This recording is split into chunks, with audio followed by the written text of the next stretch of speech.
Allah cəmi şəhidlərimizə rəhmət eləsin. Allah rəhmət eləsin. Allah bütün şəhidlərimizə rəhmət eləsin. Allah rəhmət eləsin.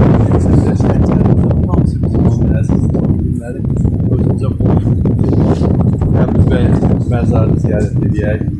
Allah o dünyasını versin. Allah məqamını yüksək eləsin. Allahın yanında, şəhidlərin yanında da məqamını. Onlara borçluyuq biz. Şükürlər olsun, onlar bizə bu günü yaşatdılar, bu qələbəni yaşatdılar. Torpaqlarımızı inşallah azad olan gününü yaşatdılar. Şükürlər olsun. Allah hamısına rəhmət eləsin. Allah onları başlatmasın. Amin. Yeni orada mübariz programı yanında bizi təngid gözləyirlər. Gəl.